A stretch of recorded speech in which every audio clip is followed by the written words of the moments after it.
Hi viewers, அஸ்ஸலாமு அலைக்கும் ரஹ்மத்துல்லாஹி வபரகாத்துஹு.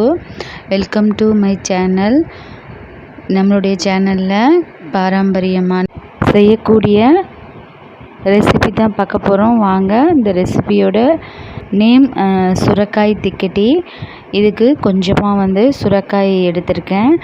இதில் பரங்கிக்காயிலையும் போடலாம். பரங்கிக்காயில் போட்டால் இன்னும் டேஸ்ட்டாக இருக்கும். இது சுரக்காய் என்கிட்ட இருந்துச்சு, அதனால் சுரக்காயில் நான் போட்டிருக்கேன். சுரக்காய் திக்கட்டி அம்மா செய்து கேட்டிருந்தாங்க. இந்த டிஷ் சாப்பிட்டு ரொம்ப நாள் ஆகுதுன்னு என்னோடய பாட்டி இருக்கும்போது அடிக்கடி செய்து தருவாங்க. ரொம்பவே டேஸ்ட்டாக இருக்கும். நீங்களும் ஒரு முறை இந்த மாதிரி ட்ரை பண்ணி பாருங்கள். இதுக்கு தேவையான பொருள், நம்ம வீட்டில் அரிசி மாவு இருக்கும். அந்த அரிசி மாவு 2 கப் எடுத்தால் போதும். அது சுடுதண்ணியில் உப்பு போட்டு குழச்சி வச்சுக்கோங்க. 1 ஸ்பூன் பெருஞ்சீரகத்தூள் கொடுத்து பிசைஞ்சு வச்சுருங்க. இந்த மாதிரி சின்ன சின்னதாக நம்ம கொழுக்கட்டை மாதிரி என்ன சேஃபில் வேண்டாலும் ரெடி பண்ணி வச்சுக்கோங்க. ஒரு பாத்திரத்தில் சின்ன சின்னதாக சுரக்காவை உப்பு போட்டு மஞ்சள்தூள் போட்டு வேக வச்சுருங்க.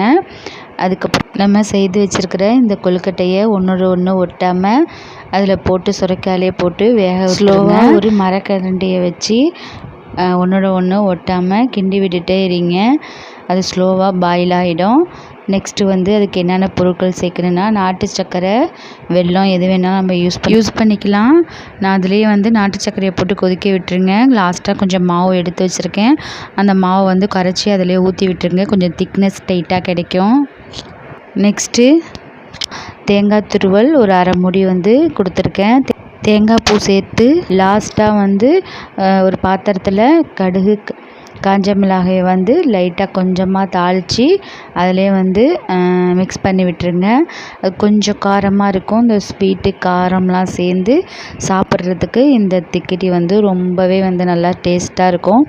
யாரெல்லாம் இது போல் சுரக்காய் பரங்கிக்காய் வச்சு திக்கட்டி சாப்பிட்ருக்கீங்க, இது வரைக்கும் ட்ரை பண்ணாதவங்க ட்ரை பண்ணி பாருங்கள். இந்த ரெசிபி பிடிச்சிருந்தால் சப்போர்ட் பண்ணிக்கோங்க. தேங்க்யூ.